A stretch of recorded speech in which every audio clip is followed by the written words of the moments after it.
Mesdames, Messieurs, bonjour, bienvenue dans ce webinaire cybersécurité, cette formation qui vous est proposée par le CRF, à vous, personnel, agent des institutions locales ou provinciales, donc bienvenue dans cette série de webinaires. Après, vous avez peut-être déjà suivi d'autres webinaires, ce sont 4 sessions qu'on a déjà données plusieurs fois. C'est la dernière ici en ce qui concerne la gestion des mots de passe. Donc bonjour si c'est la première fois.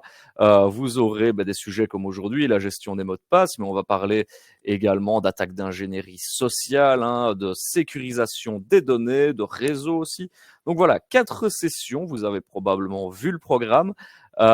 Et vous êtes ici donc dans le premier finalement de ce programme qui est consacré à la gestion des mots de passe. Je vais vous présenter notre expert du jour, car je ne suis pas seul en studio, comme vous pouvez le voir aujourd'hui.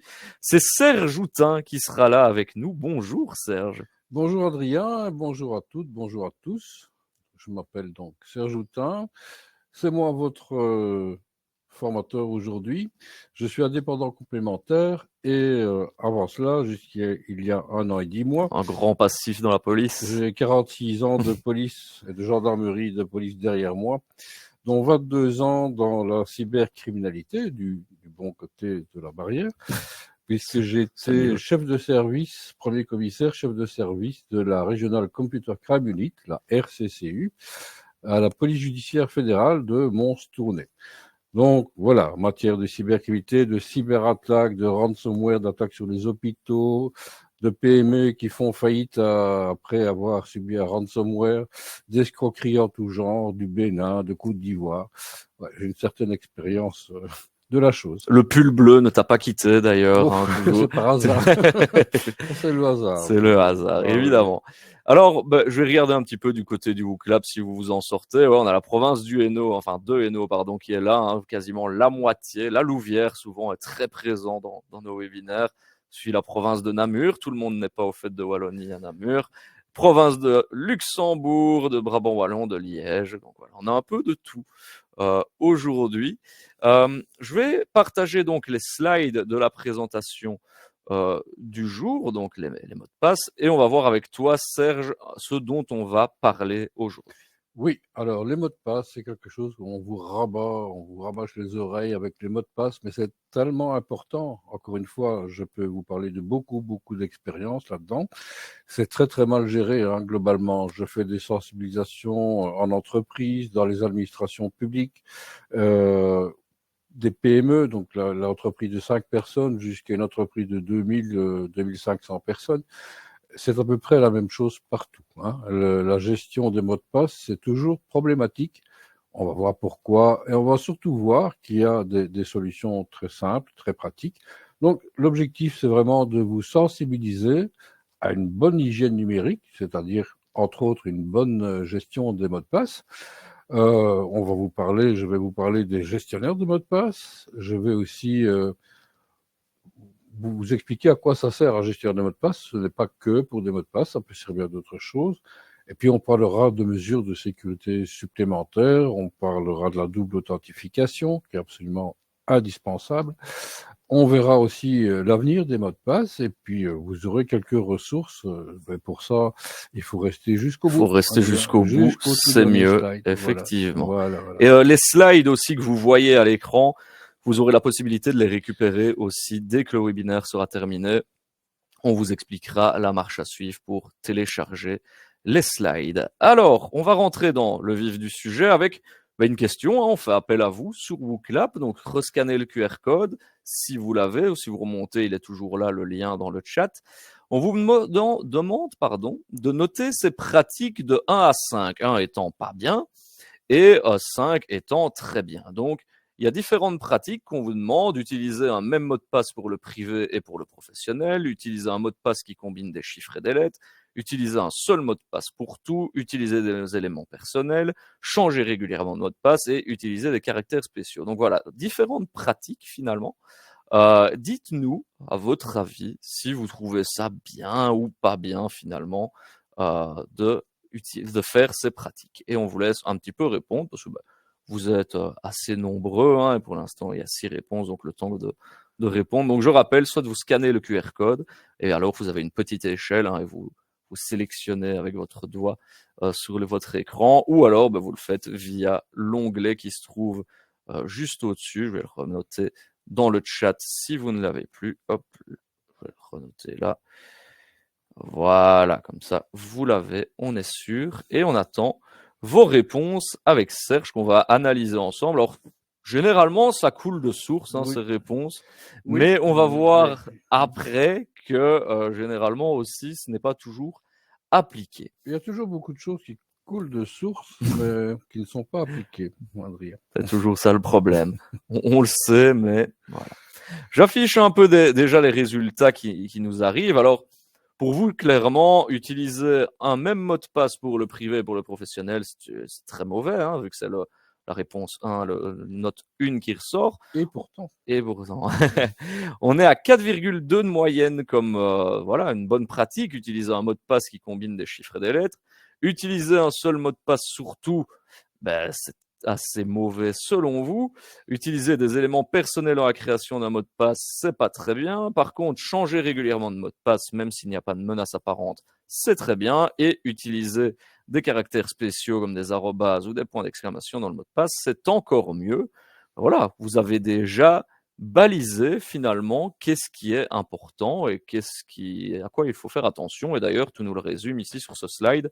Oui. Les mauvaises pratiques, ils les ont identifiées. Oui, tout à fait, tout à fait. Donc, vous avez l'illustration d'un post-it collé à l'écran ici sur un clavier, mais ce sont des choses que j'ai vues lorsque j'étais opérationnel, hein, Adrien, dans des perquisitions, notamment dans des administrations publiques. Hein. J'ai retrouvé comme ça un jour un post-it avec un mot de passe. Oh, je peux le dire, c'était Bistouquet 69, et j'ai dit au monsieur en question que c'était un peu trop court. Il n'a pas compris tout de suite ce que je voulais dire par là. Mais on ne met pas ces mots de passe sur des post-it, évidemment. Un seul mot de passe pour tout, c'est une très mauvaise pratique, et pourtant, il y a quand même encore un grand pourcentage de gens qui le font. Ils n'ont pas compris parce qu'ils ne sont pas du tout sensibilisés à ce qu'est la cybersécurité. Avoir les mêmes mots de passe, on peut en avoir plusieurs, mais avoir les mêmes, utiliser les mêmes dans le privé et le professionnel, c'est vraiment pas une bonne pratique. Il faut toujours séparer les deux. Les mots de passe trop courts, bien sûr, moi j'ai connu une PME pendant le Covid. Hein, forcément, on a envoyé tout le monde en télétravail.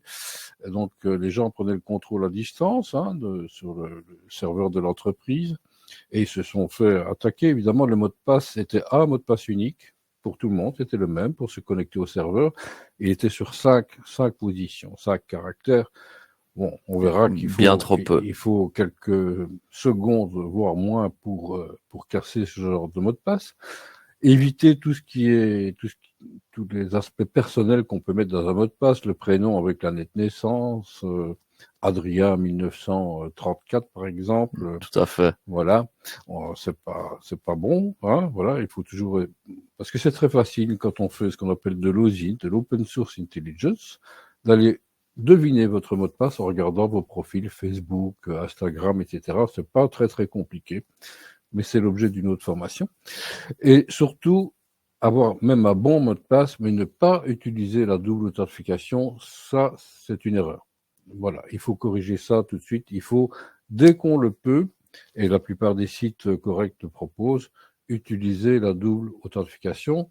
On en reparlera. Ouais, on y reviendra après. On y reviendra après. Voilà. Alors, on a une autre pratique finalement qu'on vous demande, si vous l'avez déjà faite, hein, avez-vous déjà partagé l'un de vos mots de passe avec une autre personne? Alors, que ce soit dans un cadre... ici, on est dans une formation, et c'est ça l'attrait aussi de ces formations, c'est que tout ici, vous apprenez ça dans un cadre professionnel, mais ce sont des règles qui s'appliquent d'autant plus au cadre privé, hein, la cybersécurité. On est même aussi souvent, je vais dire, derrière un écran chez soi qu'au travail.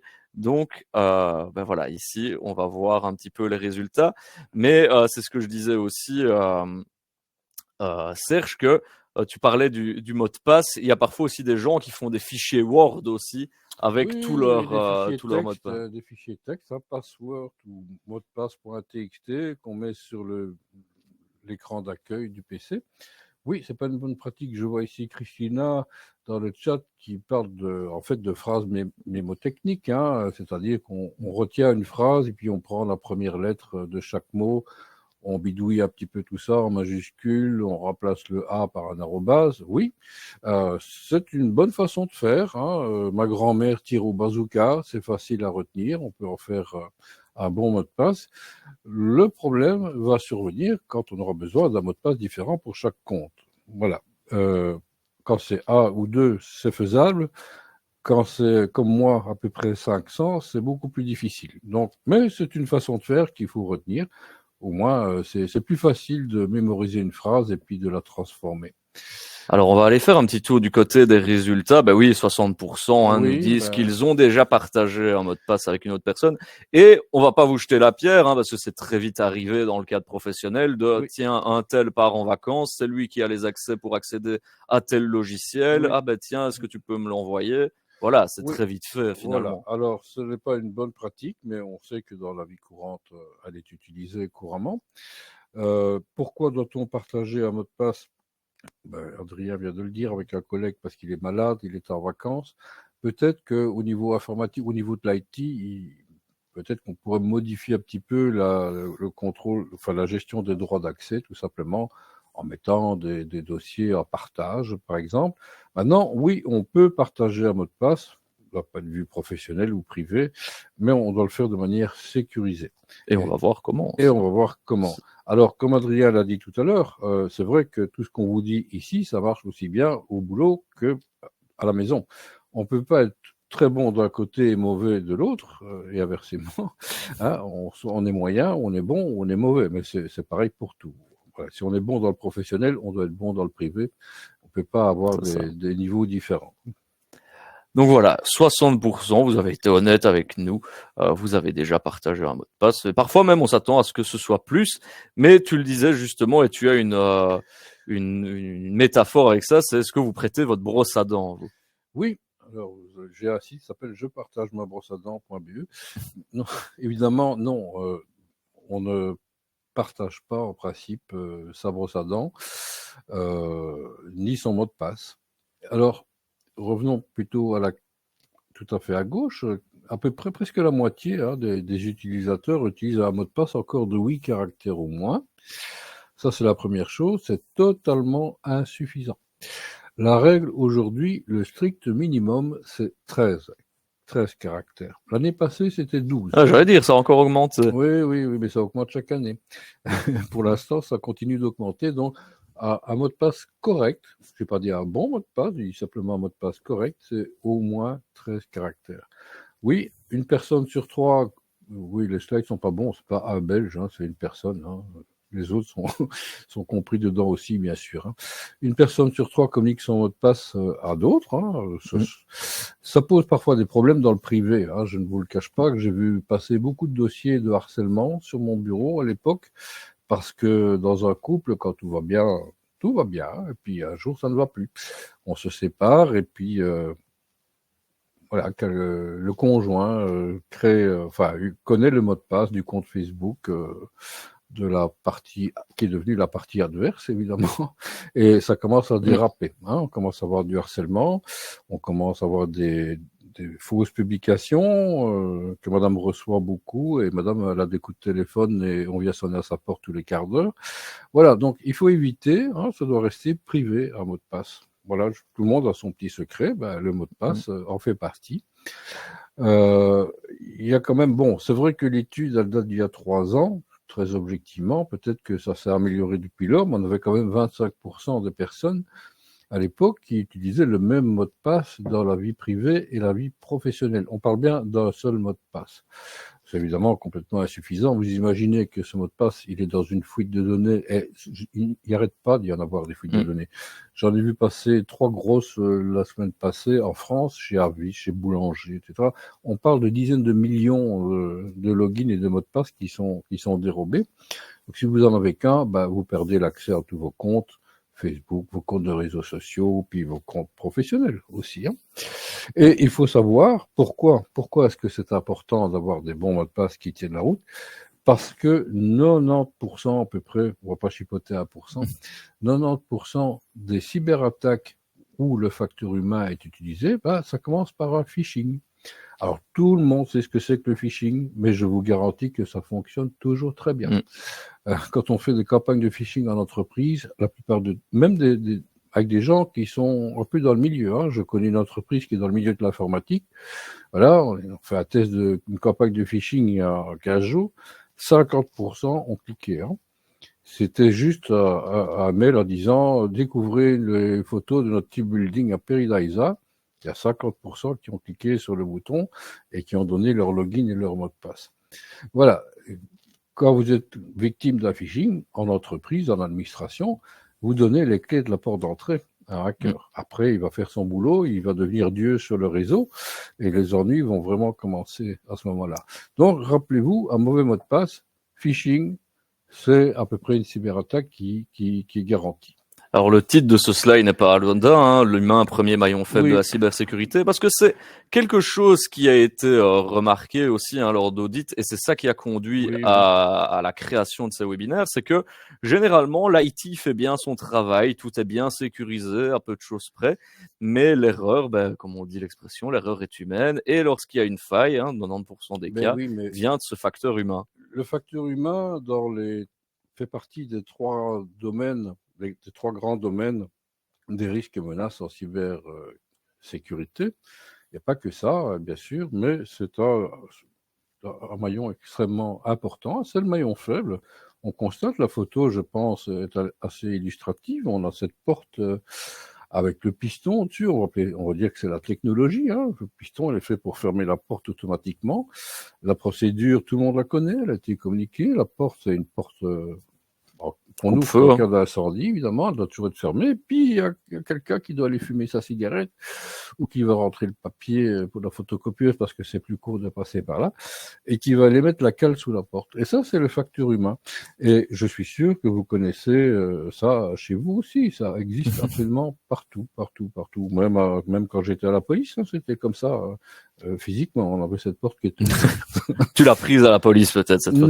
Non, c'est pas moi qui ai pris la photo, mais voilà. Alors, on peut mettre toutes les technologies en place, on peut mettre des SOC à 300 000 euros par an, etc. Mais il y a toujours ce facteur humain qui va aller perturber, qui va aller perturber le système. Et on l'a dit, Adrien l'a dit, le service informatique, il fait ce qu'il peut. Parfois, il travaille très bien, parfois, il manque un peu de ressources, c'est vrai. Mais il faut pas tout mettre sous le dos de l'IT. Hein.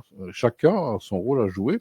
Et simplement, avec des bonnes pratiques d'hygiène numérique, vous devenez le premier pare-feu, tout simplement, de votre organisation. Ça, c'est quand même important que chacun fasse un petit effort. Ça ne coûte rien, c'est juste parfois simplement changer quelques mauvaises habitudes, tout simplement. Et Christina nous dit dans le chat, comme on dit, le problème est toujours entre l'écran et la chaise. C'est une phrase qu'on entend souvent. C'est ce que l'informatique dira, en tout cas. Alors, on a justement parlé de l'importance, Serge l'a dit, d'avoir des mots de passe assez longs.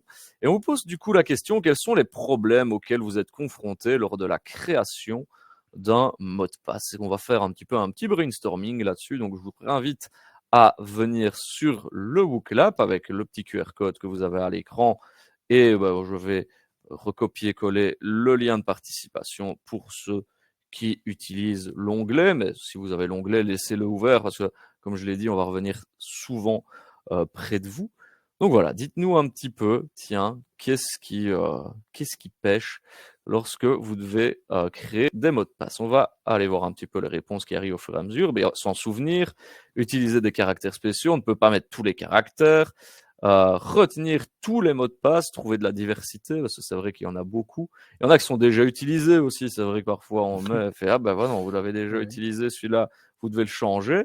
Voilà, retenir le mot de passe, il manque un caractère spécial, souvent envie de mettre le même. Je vais afficher, parce que les réponses arrivent, et ça nous fait plaisir de voir plein de réponses qui arrivent en même temps. Mais du coup, il faut que je les affiche comme ça pour que ce soit plus clair. Alors, plus d'imagination, car on doit changer tout le temps. C'est vrai, comme je le disais là juste à l'instant. Ici, par exemple, le logiciel qu'on utilise ici pour faire des webinaires, on doit changer minimum tous les 6 mois le mot de passe. Alors, imagination, la mémoire, trouver une nouvelle idée et surtout s'en souvenir, trouver de la diversité, ne pas oublier s'il doit être long. Donc c'est toujours ça la crainte finalement, le retenir, le stocker, coller aux exigences spécifiques des applications, parce que c'est vrai, elles nous disent, ben voilà, il faut qu'il y ait une lettre, un chiffre, etc. Donc voilà, c'est la mémoire finalement et l'inspiration qui vous fait peur lors de la création de mot de passe. Et c'est une chose qui est tout à fait normale, hein, Serge. Absolument normal, nous sommes des humains. C'est impossible. Moi, je vous ai dit tout à l'heure que j'avais, grosso modo, à 10 près, environ 500 logins et mots de passe. Comment voulez-vous, ils sont tous sur 25 ou 30 caractères, comment voulez-vous que je m'en souvienne? C'est absolument impossible. Donc voilà, vous avez relevé évidemment c'est la même chose exactement pour tout le monde. Donc c'est pour ça on va utiliser d'autres solutions que de devoir se creuser la tête à chaque fois pour trouver le mot de passe génial, hein, qui n'existe pas. Voilà, le mot de passe, même un mot de passe sur 100 caractères, on le verra après, ça ne sera toujours pas suffisant. Mais ne vous inquiétez pas, on a toutes les solutions, même gratuites, pour ça. Mais voilà, le facteur humain, personne ne peut inventer des centaines de mots de passe très compliqués et les retenir. C'est absolument impossible.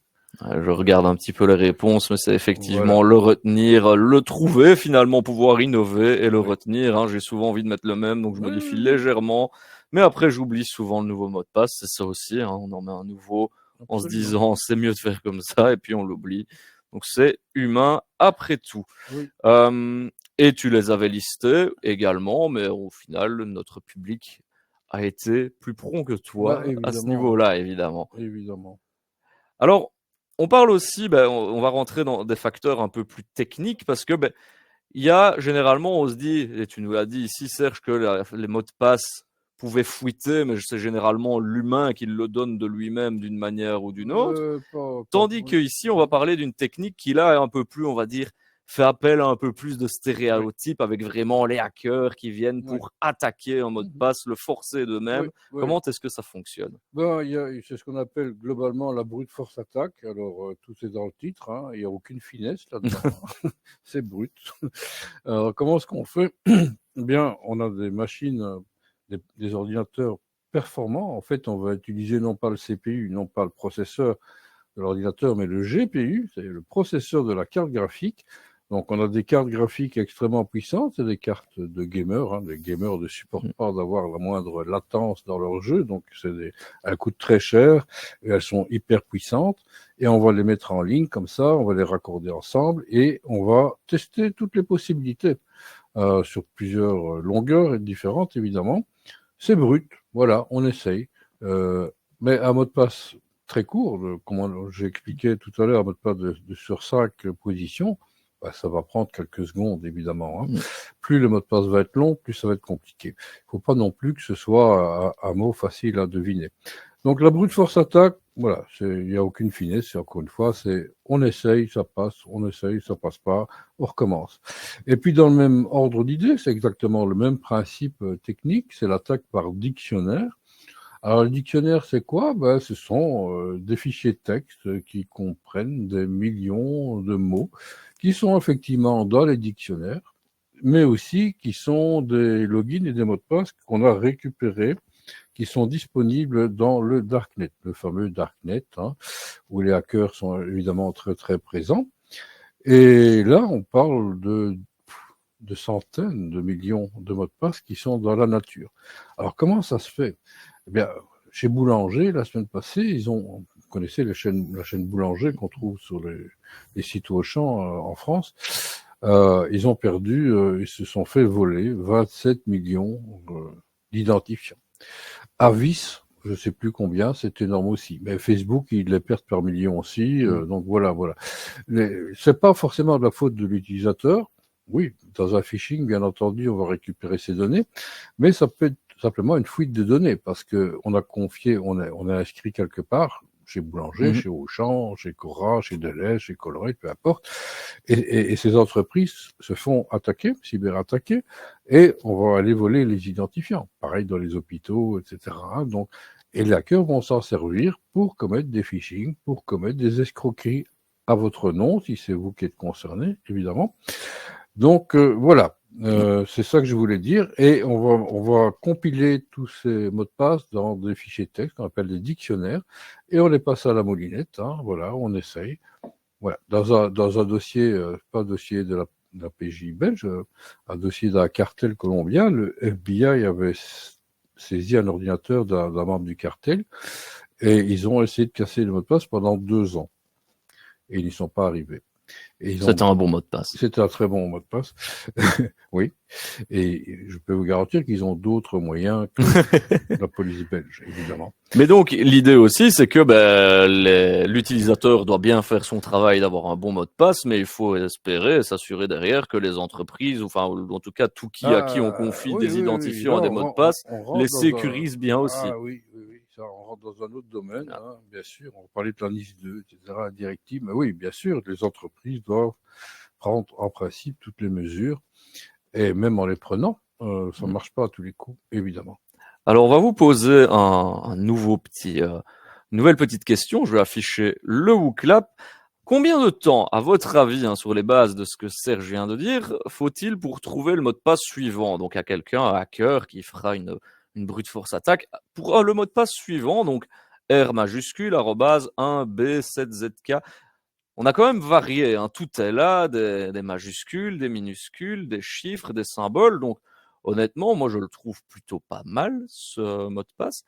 Mais à votre avis, combien de temps faut-il pour le craquer? Est-ce que c'est immédiat? Est-ce que c'est 4 secondes, 5 minutes, 2 heures ou 3 mois? Dites-nous un petit peu.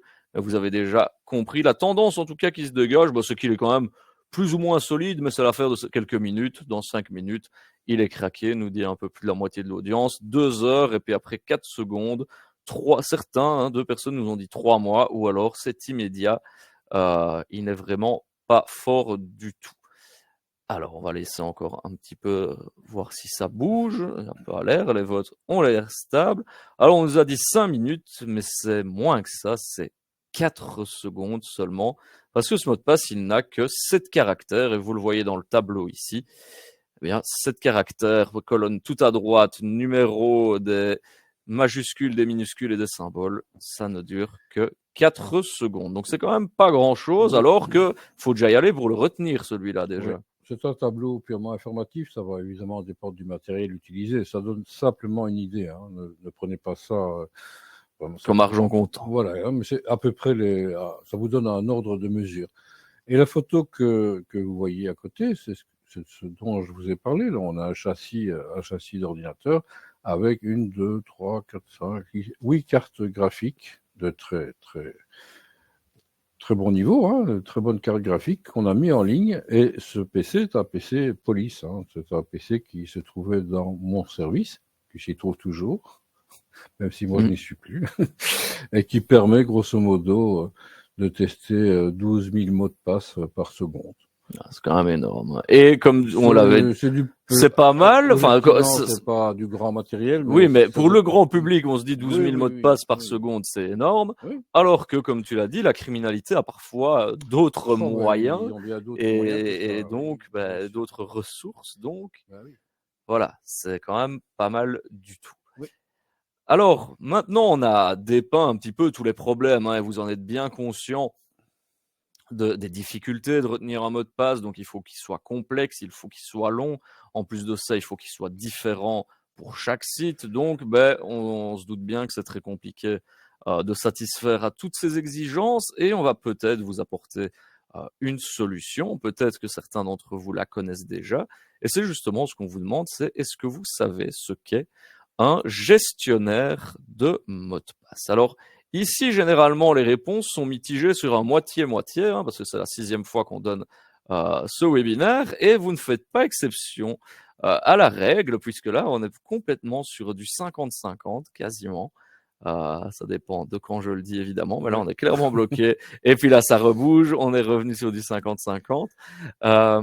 Et donc, voilà, il y a toujours, généralement, une moitié de l'audience qui sait ce qu'est un gestionnaire de mots de passe et l'autre moitié qui ne l'est pas. Donc, pour la moitié qui sait ce que c'est, on va approfondir et on va faire découvrir cela à ceux qui ne savent pas ce que c'est. Et bonne nouvelle, c'est peut-être la solution à Oui, tous vos soucis oui, de oui. mémoire et de créativité. C'est effectivement actuellement la solution qu'il faut privilégier.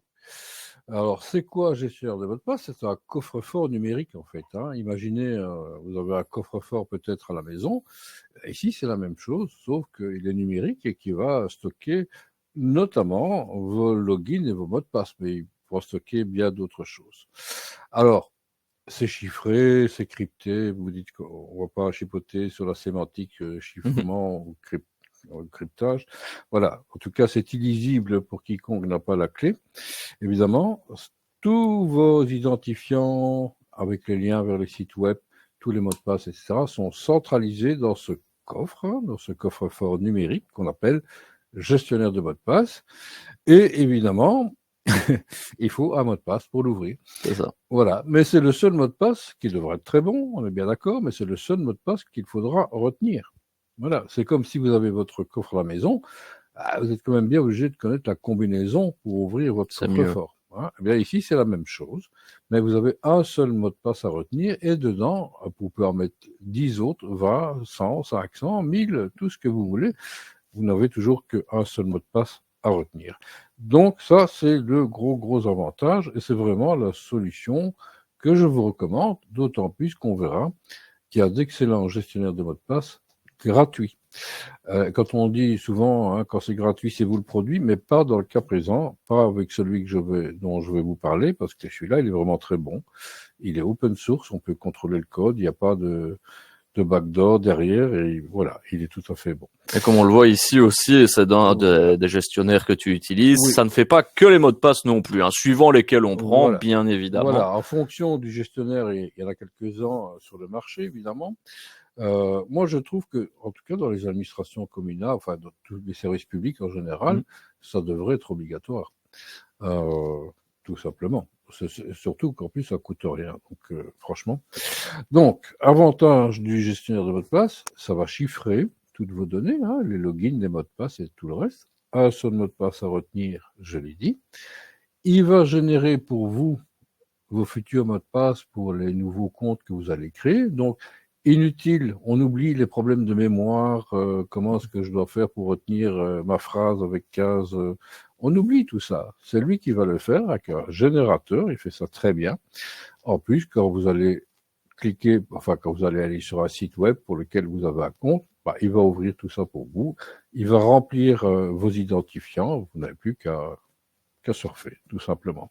Alors l'exemple qu'on a ici à la capture d'écran, ils font pas tous ça, mais ils ont à peu près tous des fonctions similaires. Moi, j'utilise, c'est historique, hein, j'utilise OnePassword.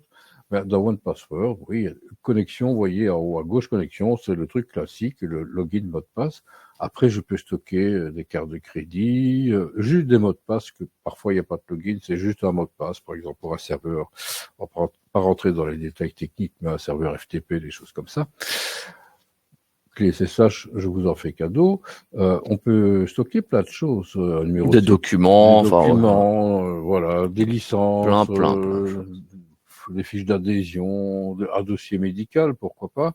Voilà, on peut stocker tout ça de manière sécurisée dans son gestionnaire de mot de passe. Donc, franchement, c'est vraiment la bonne solution. C'est la bonne solution. Et donc, tu l'as mis ici, on le répète encore, mais le stockage, il est sécurisé. C'est lui qui va générer le mot de passe lui-même. Il peut synchroniser suivant avec plusieurs plateformes. Et puisqu'on parlait tout à l'heure aussi, mon fameux exemple de tiens, mon collègue part en vacances, il me faudrait le mot de passe de telle licence. Il y a moyen de faire ça aussi, je pense. On peut le partager de manière sécurisée à partir du gestionnaire de mot de passe. Évidemment. Alors, ils font pas que gérer les mots de passe, les gestionnaires, ils font plein d'autres choses, la plupart le font. Le gestionnaire, il va aussi surveiller vos adresses mail et vos mots de passe, voir s'ils n'apparaissent pas quelque part dans une fuite dans le dark web. Donc ça se fait de manière totalement automatique, vous ne voyez rien du tout, et s'il y a une alerte, vous serez évidemment prévenu. Donc le gestionnaire va surveiller ça pour vous. Si vous avez quand même rentré vos mots de passe vous-même sans utiliser le générateur, il va vous faire une liste des mots de passe faibles, le cas échéant, des mots de passe qui sont réutilisés, il va vous les lister. Il va vous proposer aussi la double authentification pour certains sites. Il va le faire tout ça de manière automatique. Franchement, vous avez un bon gestionnaire qui va vous résoudre pas mal de soucis, franchement. Alors, il y a, si on peut revenir à la capture d'écran, voilà, il y a dans OnePassword, mais je pense que les autres font ça aussi. Il y a ce qu'on appelle la Watchtower, à la tour de garde, il vérifie tout ça. Voilà, mon score était déjà fantastique quand le slide a été fait. Il était à 1005. Hier, j'ai regardé, j'étais à 1083. Oh, voilà. Je n'ai fait qu'augmenter ma Félicitations. Voilà. On a une petite vidéo, je pense, qui montre un petit peu une démo, finalement, que tu vas nous commenter. Par exemple, comment peut fonctionner, du coup, un générateur de mots de passe. Donc ici, en l'occurrence, OnePassword, on en verra d'autres. Donc, par exemple, ici, avec le style d'RTL. Ok. Alors, non, pas trop vite. Oui, je vais créer un compte sur RTL, voilà, tout simplement. Pour ça, bon, j'ai un peu chipoté déjà, parce que je vais utiliser un faux compte, parce que moi, ça ne m'intéresse pas, mais c'est pour la démo ici. Voilà, donc je vais m'appeler Mozzarella, évidemment. Hein. Ton adresse mail, c'est une fausse. Mon adresse mail, c'est une fausse, enfin c'est une temporaire que j'ai fait sur Guerilla Mail, voilà, tout simplement. Ça n'a pas d'importance, le principe c'est le même.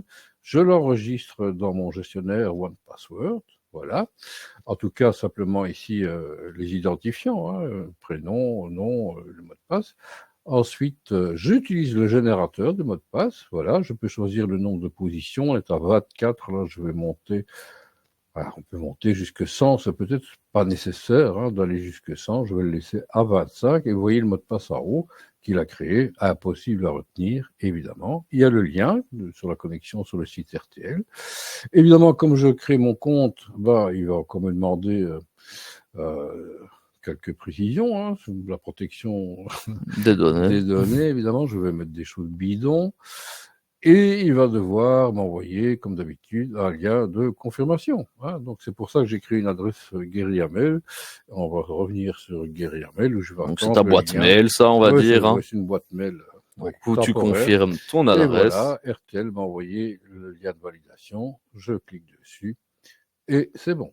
Et si voilà. Tu retournes dessus, on va voir que pour te connecter. Voilà, on se déconnecte. Maintenant, je vais me connecter sur RTL comme étant Mozzarella. Et ça se fait automatiquement. Et ça va se faire tout seul. Vous voyez que le gestionnaire l'a trouvé. Plouf. Et voilà, te voilà totalement connecté via ton gestionnaire. Avec un mot de passe que je ne connais pas. Tu ne connais même, oui, et c'est ça la particularité, c'est que tu as plein de mots de passe, tu n'en connais aucun à part celui qui déverrouille ton gestionnaire de mots de passe. Oui, voilà. Donc, c'est pas compliqué. Hein. C'était en temps réel ici. Ça va quand même très vite quand on a l'habitude. Alors, je vais revenir au slide parce que il y a différents types de gestionnaires de mots de passe également, parce que peut-être que si vous êtes utilisateur de Google Chrome notamment, ça a dû vous sembler familier parce que tiens, dans Google, il me propose aussi de retenir mes mots de passe, de m'en créer.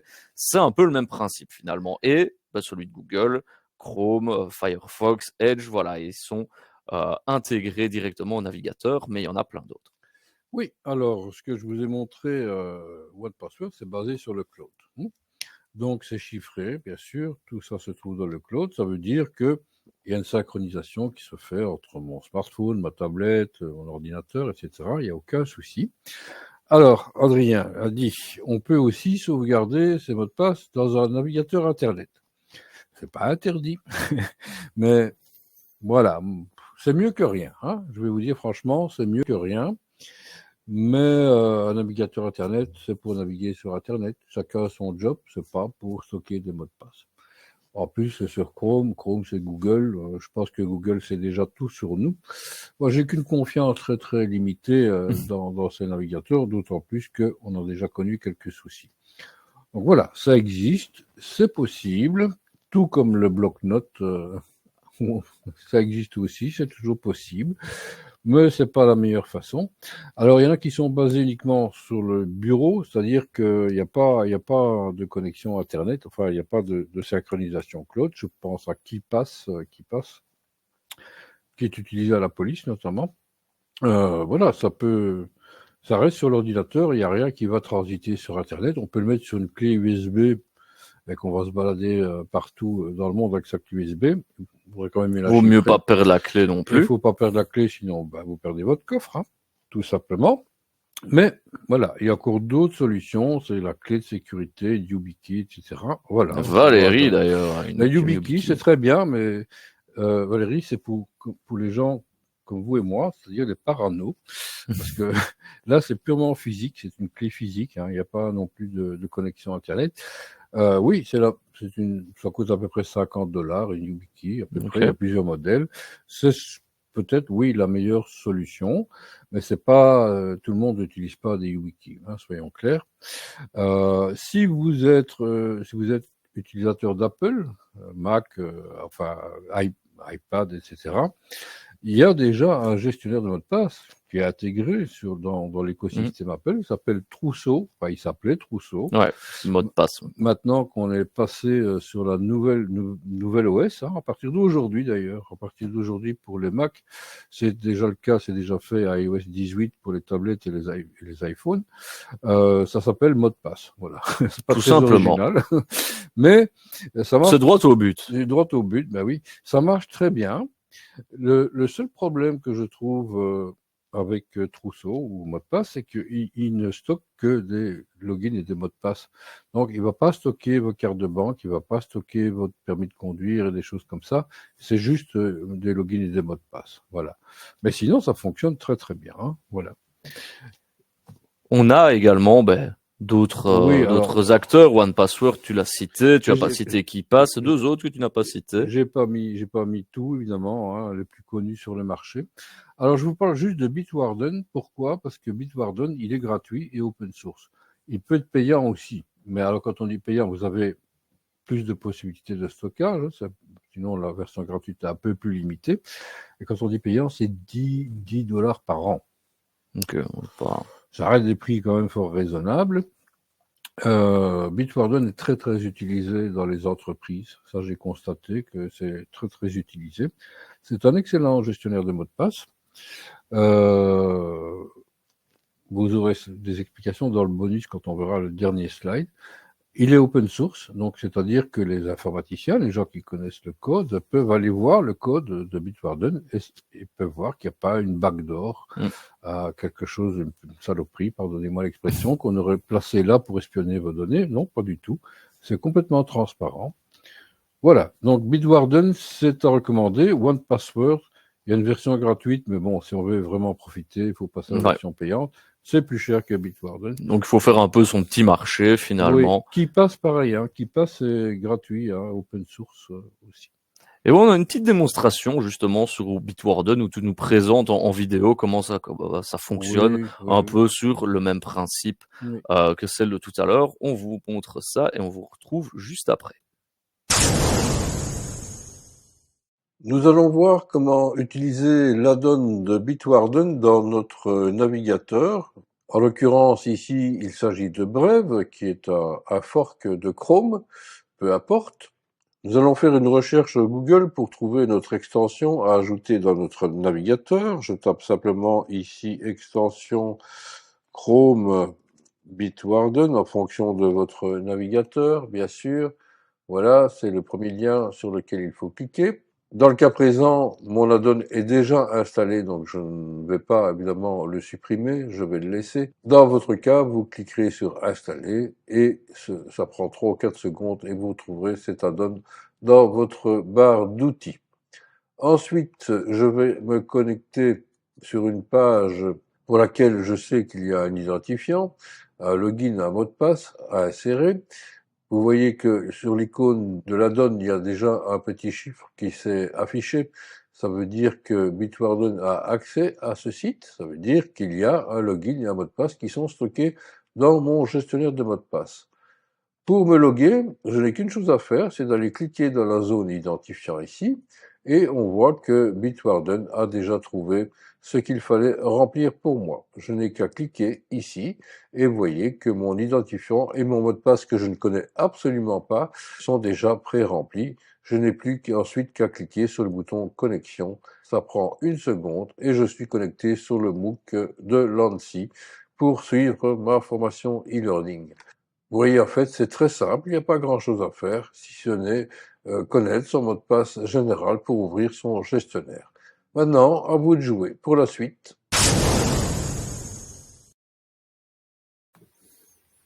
Donc voilà pour la petite vidéo que Serge nous avait enregistrée au préalable. Je vois qu'on a une question justement de Michael qui demande est-ce qu'il sera possible de revoir la formation par la suite? Alors oui, ça va être possible, notamment parce que il s'agit des dernières sessions et donc le CRF va publier les replays par la suite une fois que toutes les sessions auront été terminées, donc d'ici fin d'année. Mais donc restez bien attentifs et à la fin de la session d'aujourd'hui, vous aurez déjà les slides et vous aurez aussi des petits bonus que Serge vous a préparés. Mais pour le replay, il faudra attendre un petit peu le temps que les autres sessions soient passées. Okay, voilà. Question. Il y a une autre question? Ah, je crois je ne la vois pas, moi. Je vois qu'il y a 2 questions. Je n'en vois qu'une, moi, pour l'instant, dans mon onglet questions. Mais le temps qu'elles arrivent, je vais remettre la présentation. Et voilà, on parlait de tous ces gestionnaires de mots de passe, il y en a plein, Serge. Finalement, comme je l'ai dit tout à l'heure, il faut faire son petit marché et voir ce qui nous convient en fonction de nos besoins et de nos moyens. Voilà, donc il y a les interfaces qui changent. C'est une question de feeling personnel. Hein. Moi, je suis habitué à OnePassword depuis des années et des années. Bitwarden, c'est correct aussi. Peut-être que le moins sexy, si je puis dire, au niveau interface, peut-être c'est KeePass. Voilà. Mais bon, c'est une question de choix. Il y a des gens qui s'accommodent très très bien de KeePass. Ensuite, la sécurité. Alors, ça peut paraître bizarre, mais il y en a que j'ai retiré de la liste, c'était LastPass. LastPass faisait partie des gestionnaires réputés jusqu'à quelques temps, sauf que LastPass a commis une grosse boulette, et c'est le facteur humain qui en est responsable. C'est un ingénieur senior de LastPass qui était en télétravail avec son ordinateur personnel. Non, même pas un ordinateur professionnel, mais son personnel. Et il avait accès vraiment au cœur de la sécurité de l'espace. Et sur son ordinateur personnel, il avait, comme c'était son droit évidemment, installé une application multimédia. Voilà, pour regarder ses vidéos sur son NAS, etc. Sauf que il n'avait pas fait les 68 mises à jour de cette application. Et il s'est fait attaquer, il a été ciblé, voilà, elle a été parfaitement ciblée. Et c'est comme ça qu'il y a des choses extrêmement confidentielles qui ont été dérobées chez LastPass. Évidemment, l'atteinte à l'image pour cette entreprise est énorme et catastrophique. Beaucoup de gens ont perdu confiance dans LastPass. Ce qui est logique. Hein. Ce qui est assez logique, évidemment. Alors, encore une fois, le risque zéro n'existe pas. Hein, mais c'est quand même ce qu'on a de mieux jusqu'à présent, enfin, en tout cas pour l'utilisateur lambda, c'est ce qu'on a de mieux, c'est le gestionnaire de mots de passe. Voilà. À titre personnel, j'ai jamais eu de problème avec OnePassword, ni avec KeePass que j'utilisais auparavant, voilà. D'abord, l'interface, ça vous convient, ça vous plaît moins bien. La sécurité, je viens d'en parler. Générateur de mots de passe, ils font tous, hein, ils ont tous une fonction pour générer les mots de passe. Après, si vous travaillez sur ce qu'on appelle les multiplateformes, c'est-à-dire sur du Windows, sur du Mac, sur du Linux, il faut évidemment choisir un gestionnaire qui va être multiplateforme. Bon, c'est le cas pour Bitwarden, c'est le cas pour OnePassword, c'est le cas pour d'autres, hein, la plupart. Android, iOS aussi, évidemment, puisqu'il faut voir ça sur son smartphone ou sa tablette. Les fonctionnalités supplémentaires, je vous l'ai dit, je vous ai montré un exemple. Bon, moi, je peux stocker d'autres choses que des logins et des mots de passe. Le coût n'est pas le même entre OnePassword et Bitwarden, donc faut voir dans vos finances. Les avis et réputation, c'est toujours bien de se renseigner. Méfiez-vous quand même, il y a beaucoup de choses qui sont des avis sur, quand vous faites une recherche Google, qui sont purement promotionnels. Hein. Quel est le meilleur VPN, quel est le meilleur gestionnaire de mots de passe. Bon, c'est comme les influenceurs, il y en a qui sont payés pour présenter le produit. Moi, je ne fais pas de publicité, je parle simplement de... Pas encore, tu n'es pas encore influenceur, gestionnaire de mots de passe. Peut-être que ta carrière décollera un jour. Oui, mais sur TikTok, ça m'étonnerait, je crois que j'ai passé l'âge. Et on parlait du support Et aussi. du C'est support, ça. oui, et le support parfois n'est qu'en anglais. Voilà, si vous avez besoin d'aide, c'est bien d'avoir en français aussi. Voilà. Donc, vraiment, chacun fait ce qu'il veut. Le tout, c'est de gérer correctement ces mots de passe avec une application qui vous convient, tout simplement. Question de Joël, donc que tu avais peut-être avant moi. Est-ce que Non, je n'ai pas eu. Bitwarden peut se synchroniser PC, Oui, bien GSM par sûr. exemple? Donc Oui, c'est ce que oui, tu disais, hein, le oui, fameux multiplateforme. oui, oui, tout à Et fait. Bitwarden a cette fonctionnalité. Tout à fait. Alors j'ai vu que Carolina nous avait mis et Géraldine aussi des questions dans le chat. S'il vous plaît, les questions, mettez-les dans l'onglet questions. Pour nous, c'est plus facile de nous y retrouver. Ouais. Géraldine dit bonjour, doit-on avoir 2 gestionnaires, un pour le privé, un pour le professionnel? En principe, non, un seul devrait suffire, hein. Enfin, ça dépend. Si vous avez un gestionnaire de mot de passe qui est fourni par votre employeur, il aura peut-être mis une politique de restriction dans votre contrat, j'en sais rien. Mais non, un seul gestionnaire, techniquement, est suffisant. Voilà. Voilà. Rien n'empêche d'en avoir deux. J'en ai 3 ici sur l'ordi parce que je montre des choses différentes, mais j'en ai 3 avec les mêmes données dans les 3, hein. Donc non, c'est pas un problème. Après, voilà, tout dépend aussi si vous avez voilà, votre machine du boulot et Voilà, la machine c'est à ça. la maison en Oui, privé. Donc à ce moment-là, c'est oui. toujours mieux de séparer les usages professionnels et Alors, les usages ouais. privés, hein. Si l'ordinateur est volé avec le gestionnaire, tout est perdu. Ben oui, comment ça fonctionne, ça, Non, tout justement? n'est pas perdu. Enfin, ça dépend du type. Donc, je répète la question, hein, au Oui, cas où oui, vous ne l'avez pas entendu. Donc, question de Carolina. Dans le cas où l'ordinateur est volé avec le gestionnaire de mot de passe préenregistré, tout est perdu. oui. Alors, oui, c'est la question logique qu'on peut se poser. Il n'y a plus qu'un long mot de passe à retenir et puis c'est finito. Non, non, non, il y a Comment est-ce que ça peut marcher? alors, non. J'ai dit qu'il y avait plusieurs types de gestionnaires de mot de passe. Il y a ceux qui se synchronisent dans le cloud. Mhm. Hein, c'est le cas de Bitwarden, c'est le cas de OnePassword, c'est le cas de Dashlane, etc. Donc, si votre ordinateur est volé ou perdu, vous l'avez oublié dans le train, etc., en principe, on ne doit pas pouvoir entrer dans votre gestionnaire de mot de passe, hein, puisqu'il faudrait connaître le mot de passe qui doit être très bon. Et en plus, on en reparlera après, on l'ouvre avec la double authentification, hein. Le mot de passe seul, encore une fois, ne suffit pas. S'il est perdu, il est volé aussi, mais vous allez récupérer un autre ordinateur ou sur votre smartphone, votre tablette, vous allez récupérer tout, hein, puisque vous avez synchronisé. Hein, si votre application elle est synchronisée sur votre smartphone, vous allez tout récupérer, évidemment. On conseillera quand même de changer le mot de passe maître, hein, donc ce qu'on appelle le seul mot de passe, hein, le mot de passe maître. Changez-le quand même, mais en principe, non, vous ne devriez rien perdre. Si moi, on me vole mon ordinateur ici, bon, il est chiffré, hein, par défaut. Donc déjà, ça va être compliqué. Pour le hacker, ça va être compliqué d'aller voir dedans. Mais admettons, un peu l'histoire de la chauve-souris, hein, qui connaît le code en bas, qui monte aux 3 étages. Bon, admettons qu'il arrive à ouvrir, il faudra qu'il fasse la même chose pour mon gestionnaire de mot de passe. Bon, le temps qu'il y arrive, j'aurais changé depuis C'est ça. très très longtemps. Donc le risque, il est minime. Maintenant, si vous utilisez, comme je l'ai dit tout à l'heure, KeePass XC, qui est qui est la version multiplateforme, là, oui, vous n'avez pas un backup quelque part, oui, il n'y a pas de synchronisation. Donc là, vous allez perdre votre coffre-fort. Là, il faut faire attention, ça que je dis, ça peut se mettre sur une clé USB.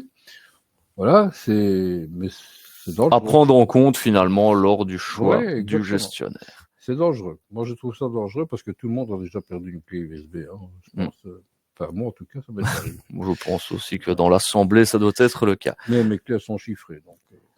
Voilà. Nous avons abordé donc les gestionnaires de mots de passe. Si vous avez encore des questions, n'hésitez pas. Mais tu as parlé à plusieurs reprises, hein, d'authentification à double facteur. Et on vous pose la question, tiens, sur WooClap, donc reprenez le petit QR code qui est à l'écran. On pose la question de savoir ce qu'est une authentification à double facteur. Est-ce que c'est un système de sécurité qui repose uniquement sur un mot de passe unique? Est-ce que c'est une méthode d'authentification qui nécessite 2 mots de passe différents pour accéder à un compte, ou est-ce que c'est un mécanisme d'authentification qui combine 2 méthodes distinctes pour vérifier l'identité de l'utilisateur? Normalement, la grande majorité d'entre vous sait ce qu'est l'authentification à double facteur, mais comme généralement, hein, c'était comme pour les bonnes pratiques au début, parfois on le sait, mais est-ce qu'on le met en pratique? Pas toujours, c'est ce qu'on va Ça voir devient de plus en plus obligatoire, aussi. hein. aussi. Alors, je vois qu'il y a une réponse qui se dégage, hein, effectivement. À 95%, vous nous dites un mécanisme d'authentification qui combine deux méthodes distinctes pour vérifier l'identité de l'utilisateur. C'est tout à fait ça, Oui. hein, la grande majorité. Mhm. Vous avez la bonne réponse. C'est typiquement, par exemple, si vous avez It's Me, hein, sur votre On va le voir, GSM, oui, bien c'est se sûr. Mhm. connecter via It's Me. Ça devient de plus en plus obligatoire. Et pourquoi est-ce que justement c'est complémentaire, comme tu peux nous le dire dans ce slide? Ouais, parce que ça ajoute une couche de sécurité. J'ai dit que les mots de passe, ils peuvent se faire voler, hein. Soit c'est vous qui les perdez parce que vous avez été imprudent quelque part, soit c'est la société, l'entreprise, le site web qui gère ça, qui s'est fait voler ces mots de passe. Moi, j'ai eu le cas c'était en 2013, avec une entreprise à fast-food qui s'est fait hacker sa base de données client. Et la base de données client n'était pas chiffrée. Ça veut dire que mon mot de passe est retrouvé dans le dark web, évidemment. Je ne suis pas responsable de la fuite de données. Mais en attendant, c'est quand même mon mot de passe qui a été qui a fuité. Donc, la double authentification, ce qu'on appelle la 2FA, hein, 2FA en acronyme, ça ajoute une couche de sécurité pour les comptes. Et je pense que je le dis deux fois, mais en fait, si on voit au slide suivant, c'est quoi? C'est quelque chose la première chose, c'est quelque chose que vous connaissez, entre guillemets, vous êtes supposé connaître, c'est le mot de passe. Vous avez vu qu'avec le gestionnaire, vous ne le connaissez pas, mais enfin, imaginons, quelque chose que vous connaissez, c'est le mot de passe, et deux, quelque chose que vous possédez. Alors, la première chose, le hacker peut l'avoir. Le hacker peut avoir votre mot de passe, évidemment. On a expliqué pourquoi, les fuites, etc. Mais la deuxième chose, quelque chose que vous possédez, en principe, il ne doit pas l'avoir. Si le hacker a votre empreinte digitale, a votre connaissance Facial. faciale, la biométrie, s'il a votre code à rotation sur votre GSM, ça, il y a un gros problème. Évidemment, c'est que vous êtes pris en otage quelque part. Mais en principe, il n'aura jamais. Donc, il peut avoir votre mot de passe, mais il ne sait rien en faire, tout simplement parce qu'il n'a pas la deuxième partie, hein, la deuxième clé, quelque part. La fameuse YubiKey, hein, de Valérie, justement, elle est à l'écran. Voilà, Valérie, hein, la YubiKey, j'aime bien la montrer aussi. Je ne l'ai pas avec moi, la mienne aujourd'hui, mais voilà, ça ressemble à ça. Il y a plusieurs sortes, hein, voilà, il y a plusieurs modèles. Pour toutes les collections possibles. Et ça, c'est une solution. Il y a aussi, ce qu'on connaît très bien, c'est des applications, ce qu'on appelle le code à rotation, hein, Voilà, hein, ici. les Google Authenticator, etc., avec 6 chiffres qui changent toutes les 30 secondes. C'est ce qu'on appelle le OTP, le One Time Password. Ça change toutes les 30 secondes. Et voilà, c'est un calcul. C'est un peu comme pour les numéros de compte bancaire. Quand on fait le modulo, c'est un peu le même principe. C'est basé sur le temps ici. On a l'empreinte digitale, on a la reconnaissance faciale, on a la carte d'identité électronique, hein, pour aller sur les sites, le ministère, pour MyMinFin, etc. On a It's Me, bien sûr. Voilà, il y a plein. Ça, c'est le deuxième facteur. C'est la chose qu'on possède et que le hacker ne peut pas avoir, tout simplement. C'est la couche de sécurité supplémentaire. Oui, et il faut vraiment, dès que c'est possible, il faut l'utiliser. J'ai fait une sensibilisation pour l'administration communale de Tournai, les 700 agents de la ville de Tournai. C'est une très très belle initiative de la part de Tournai à l'époque, parce qu'ils avaient vu le CPS du Moucron qui s'était fait mettre par terre, et ils se sont rendus compte qu'il y avait des choses à faire. Eh bien, ils ont mis seulement en place à ce moment-là la double authentification pour se connecter à la boîte mail. C'était un SMS, un code envoyé par SMS. C'est une possibilité aussi. C'est pas ce que je préfère, mais c'est mieux que rien. Donc voilà.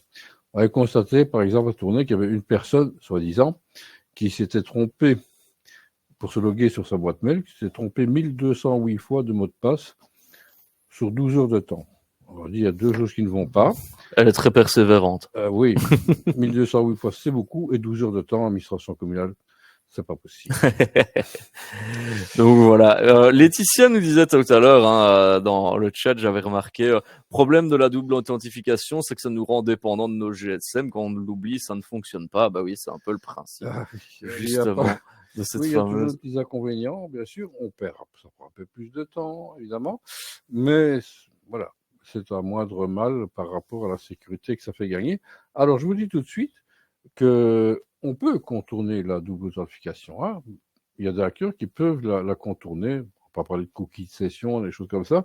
C'est possible. Donc, je rappelle, le risque zéro n'existe pas, mais ça reste quand même un très bon moyen, en tout cas, qu'il faut utiliser dès qu'on peut. Voilà. Exactement. Alors, on va aller voir maintenant un petit site, hein, tu vas nous présenter, Bon, parce écoute, que il était important, et tu l'as dit tout à l'heure, hein, que certains gestionnaires de mots de passe font bien attention aussi à la vérification des fuites, hein, de oui, de bases de données dans lesquelles se oui, trouvent nos mots de passe. Et c'est un peu ce que j'aime bien appeler l'instant psychose de ce webinaire. oui, bon. C'est que nous allons aller faire un petit tour sur un site que je vous mets dans le chat qui s'appelle Evan Bean Pound. C'est Oh, assez compliqué à avec dire, l'accent de mais je le sors toujours parfaitement, avec j'en suis l'accent de assez fier. Clermont-Ferrand. Ah, oui. Est-ce que tu peux nous expliquer un peu en quoi consiste ce Bah, site? en fait, c'est vrai que Bitport, c'est un site de référence. Vous connaissez sans doute, on vous l'a sûrement déjà montré auparavant. Il y en a d'autres, hein, vous avez une liste en dessous sur le slide. C'est le plus connu. Alors, c'est un signe, je pense même c'est Microsoft qui a repris ça.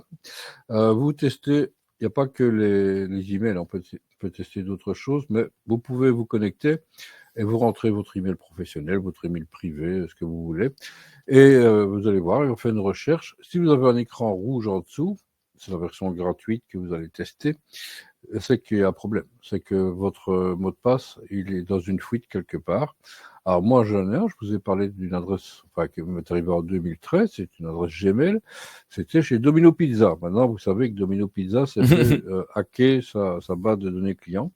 J'avais commandé parce que c'était à 50 mètres du bureau et que j'avais pas le temps de sortir. Voilà, tout simplement. Et quand on tape, maintenant j'ai corrigé évidemment, hein, le mot de passe a été changé, mais du fait qu'il apparaît dans une fuite, ce sera toujours en rouge pour cette Ouais, adresse mail. Toujours. Donc, si ça apparaît en rouge, ça ne veut pas dire c'est pas qu'il spécialement y a des grave, hein. gros problèmes, mais il y a eu un problème. Si moment vous le découvrez, changez un mot de passe tout de suite, évidemment. Faites le test. Oui, j'allais dire, faites-nous un peu le test, hein. J'imagine que vous l'avez déjà fait, hein, pendant qu'on papotait, mais allez sur le site que je vous ai mis le lien dans le chat et ensuite rentrez votre adresse mail, que ce soit celle du boulot ou la privée. Et dites-nous si c'est vert ou rouge, hein, on aime toujours bien avoir. Généralement, c'est moitié-moitié, mais comme Serge l'a dit, ne vous inquiétez pas. Si vous êtes dans le rouge, c'est des choses, si vous avez corrigé, vous pouvez voir d'où vient la fuite. Donc, surtout lorsqu'il y a une fuite, corrigez de grâce et changez votre mot de passe pour vous prémunir, bien évidemment. Alors là, ils sont très calmes, hein, on n'a pas vraiment de réaction. Je pense qu'ils sont tous sur Evan Beanpone. Donc dites-nous un peu si vous êtes dans le rouge ou dans le vert. Voilà, on vous laisse un petit peu quelques minutes pour que vous puissiez y regarder de votre côté. Si vous avez des questions aussi, n'hésitez pas à nous les mettre dans l'onglet questions.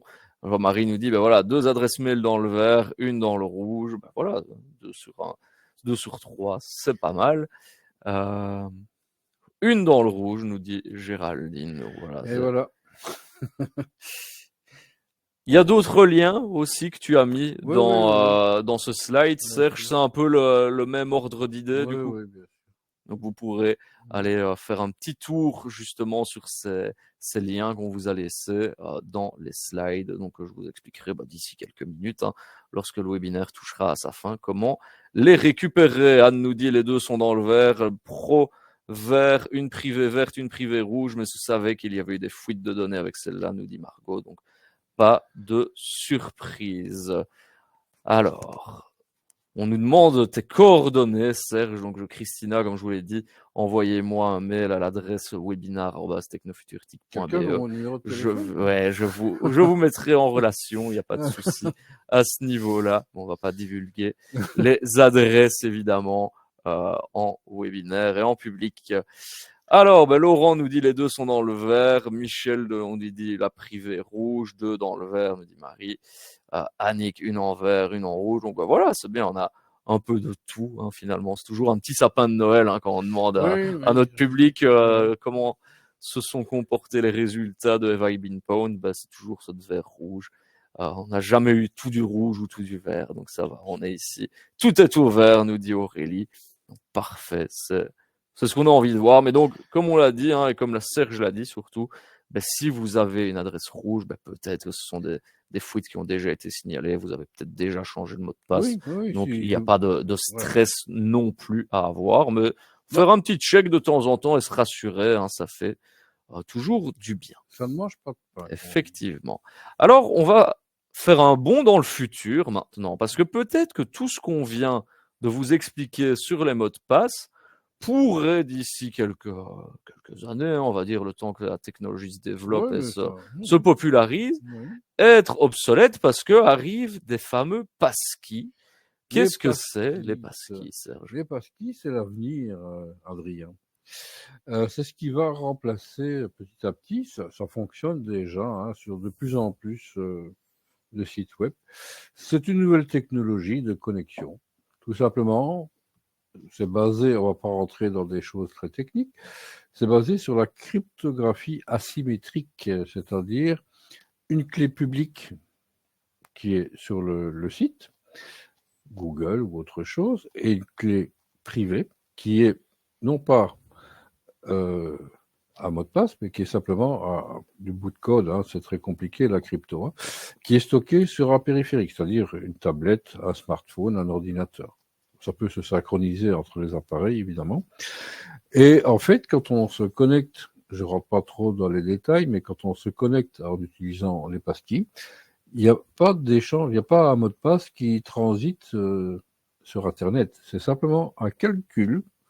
Il n'y a jamais la clé privée qui part sur le site. C'est juste une vérification de cryptographie, hein, cryptographique, un calcul savant et compliqué, qui va vérifier que ça correspond, que c'est bien la bonne personne avec le bon site. Donc voilà, vous n'avez plus de mot de passe du tout. Alors, One Password, je fais quand même un petit peu de pub parce que ça, je le sais. C'est pas de la pub, c'est parce que je le sais. C'est comme ça que j'ai augmenté mon score pour la dernière fois. C'est que dès qu'il peut, One Password vous dit attention, ce site-là, on peut utiliser Les passkeys. Passkey. Donc, il propose, il y a toute la procédure qui est affichée, il suffit de cliquer, et on remplace le mot de passe par une passkey. Donc, il n'y a plus de mot de passe. Et c'est comme ça que j'ai augmenté un petit peu mon score. Donc, pour résumer de manière très très très simple, c'est la technologie qui C'est la s'occupe de technologie, ça à voilà. notre place. On n'a plus rien à faire. Oui. Mais alors, ça veut dire quoi, les passkey? Je pense qu'on a une slide qui est dédiée à oui. cela. Je vais vous Eh bien, l'afficher. ça signifie la fin du phishing, à terme. Ah, il n'y a plus rien à voler. On n'a plus de mot de passe. Il n'y a plus de mot de passe, donc il n'y a plus besoin d'essayer de les voler. Ça n'existe plus. Hein. Et je vous l'ai dit, la clé privée qui est stockée sur le smartphone, la tablette, l'ordi, elle ne transite jamais. Elle ne va jamais sur le site sur lequel vous allez vous connecter. Donc, il n'y a rien à voler, en fait. Hein. Alors, puisqu'on a parlé de la YubiKey, c'est toujours la même chose. C'est Fido, c'est une association qui a initié ça. Apple suit, Microsoft suit, Google suit. Et il y a de plus en plus de sites maintenant qui proposent de se connecter avec une passkey. Donc voilà, à terme, le temps que cette technologie soit vraiment... Oui, il va falloir que ça émerge. Là, ici, c'est vraiment les grands acteurs qui peuvent se le permettre. Mais oui, voilà. Mais ça fonctionne déjà, hein, faut le savoir. Et vous aurez ça en explication dans le bonus. Eh bien, parfait. Ça, même Adrien ne le sait pas parce que je l'ai fait hier. Je ne le sais pas, non. Mais par contre, ce que je sais, c'est que la présentation touche tout doucement à sa fin et que on va résumer finalement les grands points que l'on a vus aujourd'hui. Oui, on a vu les mauvaises pratiques, hein, déjà, les mauvaises gestions de mots de passe trop courts, réutilisés, avec des liens personnels, prénom, date de naissance, tout ça, faut pas faire.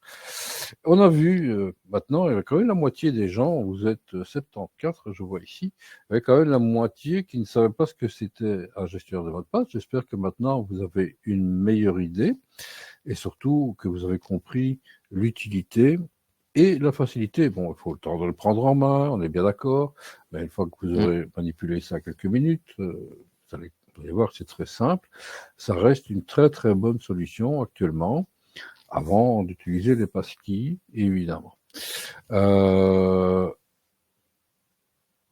Oui, on a vu ce que c'était la brute force attaque, hein, on a vu à quoi ça sert. On a vu FI Binpond qu'on peut vérifier si on n'apparaît pas quelque part dans une faille. On a vu l'importance, c'est vraiment primordial, de combiner le mot de passe avec la double authentification. On parle de MFA aussi, hein, Multiple Factor C'est Authentication. ça, ouais. C'est quand on peut choisir entre le code ou la YubiKey ou l'empreinte, etc. Bon, c'est exactement le même principe. Vous avez vu que vous pouvez vérifier vous-même de temps en temps. Et on a vu, pour terminer, que l'avenir, en principe, ce sera les passkeys. Voilà. Voilà, le futur qui se Bah, le futur, c'est dessine, déjà enfin oui, qui est aujourd'hui. Hein. déjà là, hein, ouais, Oui, c'est déjà effectivement, mais aujourd'hui. ça devrait être de plus en plus Oui, popularisé. Alors, on vous propose un dernier petit WooClap, c'est tout oui. simplement l'enquête de satisfaction, bah, qui nous est chère, hein, et chère au CRF C'est, aussi, pour oui. continuer à vous proposer des formations dans ce style tout au long de l'année, et voilà, dans les années futures, hein. On en fera peut-être une sur les passkis d'ici quelques temps avec Serge, hein, pourquoi pas. Et Pas de donc, problème. Serge avait un petit bonus pour vous. C'est ce site, Serge, qui est le tien. Oui, c'est mon site. Alors, je suis pas un spécialiste de conception de site web. Chacun a son métier. Hein. J'ai pas les moyens de payer des gens qui vont me faire ça pour 5 000 euros, donc je fais moi-même. Hein. Mais sur ce site, vous allez retrouver dans la sous-page conseils des conseils, et notamment des fiches. Elles sont, je le fais quand j'ai le temps, pas tout le temps. Elles sont pas forcément toutes à jour, mais elles sont quand même valables, je vous le dis franchement. Des fiches générales. Il n'y a pas que les gestionnaires de mots de passe, il y a plein d'autres choses dedans.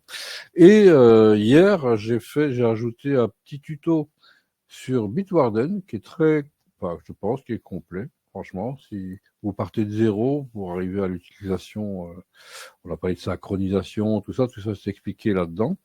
Un tuto Bitwarden, de l'installation jusqu'à l'utilisation finale. Et j'ai fait un très très court tuto, enfin, c'est pas un tuto, c'est la formation sur les passkeys notamment. Un petit peu plus en détail, mais franchement, c'est 4-5 pages, mais très courte, hein, franchement très très courte. Alors c'est totalement gratuit, vous y allez comme vous voulez, il n'y a pas de log, je vous demande pas votre mail, votre téléphone, rien du tout. Tu n'as pas envie de stocker des Non, données, non, des mots bah de non, passe. bah non, bah on est tenu par le RGPD. Puis, non, ça m'intéresse pas. Je vends pas ça. Hein, c'est à disposition. Si ça vous intéresse, vous pouvez y aller quand vous le souhaitez. Et donc, J'espère que vous avez quand même appris deux, trois conseils, deux, trois choses utiles. Pour le reste, ben voilà. Je pense je on en a pense qu'on terminé. a fait le Sauf tour, s'il y hein, a des évidemment. questions, évidemment. S'il y a des questions, ouais, n'hésitez pas à les mettre dans l'onglet questions. Je vois Christina qui nous demande si elle peut utiliser comme support de cours les formations qu'elle donne en EPN en école primaire. Elle a demandé ton contact, donc je vous propose de vous arranger entre vous par Ben après. oui, ceci dit, les slides appartiennent à Technofutur, il n'y a pas de Donc problème. voilà.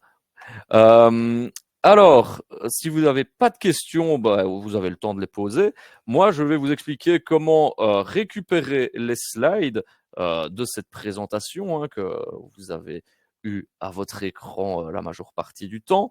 Pour cela, vous mettez la marche à suivre dans le chat, comme ça vous l'avez par écrit aussi. Donc vous allez dans l'onglet Apps, ce sont les trois petits points qui se trouvent en bas à droite de votre écran.